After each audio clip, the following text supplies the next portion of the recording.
perspective. Les jeunes, vous en parlez, ils ont fait preuve de beaucoup de conscience citoyenne et politique, puisque les manifestations sont pacifiques, ils ne sont pas violentes, les slogans, il n'y a pas d'insultes, il n'y a pas de termes qui peuvent choquer, etc. Cette conscience citoyenne des jeunes, est-ce qu'elle est venue de la classe politique? Est-ce qu'elle est venue des réseaux sociaux? Elle est venue d'où?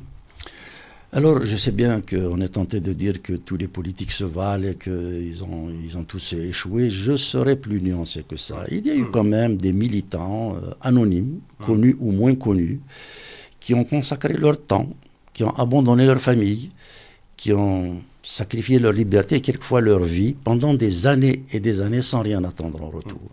Qui ont osé dire non, simplement un non à l'abus, à l'arbitraire.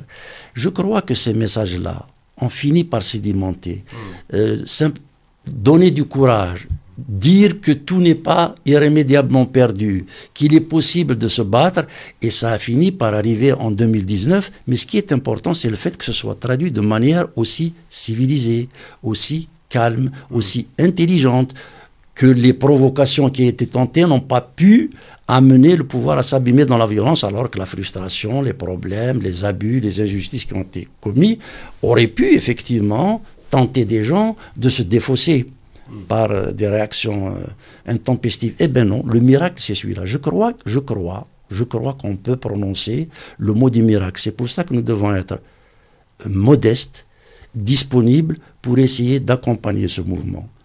L'initiative, elle est auprès de la jeunesse aujourd'hui. Justement, cette renaissance de la nation, cette conscience citoyenne, comment justement l'encadrer, l'accompagner? Est-ce qu'il faut laisser ce mouvement s'exprimer d'une manière spontanée, ou est-ce qu'il faut lui donner un contenu plus politique, plus précis? L'un n'empêche pas l'autre. Je pense que la spontanéité n'est pas antinomique, n'est pas le contraire de l'organisation, de la cohérence. Il faut que la spontanéité continue. Il faut que cette impertinence, que cette intelligence, que cette volonté de dire directement ce qu'on a envie de dire continue.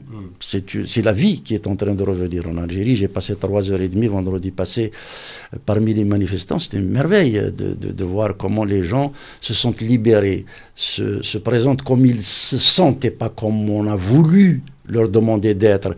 Tout cela, il faut que ça continue. Maintenant, cela n'empêche pas que dans les quartiers, les gens s'organisent, que dans les universités, les gens s'organisent, et ça n'empêche pas la classe politique de jouer son rôle pour ouvrir des perspectives. Alors, moi, je n'ai aucune responsabilité organique, j'entends, j'écoute, je discute souvent avec les gens. Il y a des messages intéressants qui sont en train d'émerger ici et là. Alors, les mots ne sont pas toujours les mêmes. De la part de l'opposition. De la part de l'opposition. En général, et même de la société civile. Je vois des personnalités qui s'associent aussi à des réunions d'opposition. L'idée, à mon avis, qui est clairement admise maintenant, c'est que le 5e mandat est dépassé. Complètement. C'est l'amorce vers autre chose, c'est pas l'objectif. Même si le pouvoir il tient encore. Oui, bien sûr, le pouvoir va tenir jusqu'au dernier moment. On peut revenir sur l'attitude du pouvoir si vous voulez. Mais en matière de perspective, le 5e mandat, c'est la Libye. C'est la suite des événements qu'il faut voir maintenant, parce que ce n'est pas simplement la faillite d'un homme, même si sa responsabilité est grande. C'est la faillite d'un système politique. D'ailleurs, on l'entend très bien, système des gages, Chaburi, etc., etc. Bon. L'idée, c'est de dire comment maintenant ouvrir de nouvelles perspectives à une Algérie qui est en train de naître. Il faut tout remettre à plat, absolument tout remettre à plat, mais on ne peut pas le remettre à travers cette élection. Une constituante, par exemple? Entre autres. Mais il faut d'abord prendre le temps de laisser se décanter. Il ne faut pas se précipiter vers la compétition électorale. Les ambitions sont légitimes, c'est pas ça le problème, mais ce serait indécent et même obscène de postuler, de se mettre au devant aujourd'hui pour vouloir postuler à quelque responsabilité que ce soit. Les institutions ne peuvent plus répondre à la problématique qui est posée au pays. Elles sont dépassées, toutes les institutions.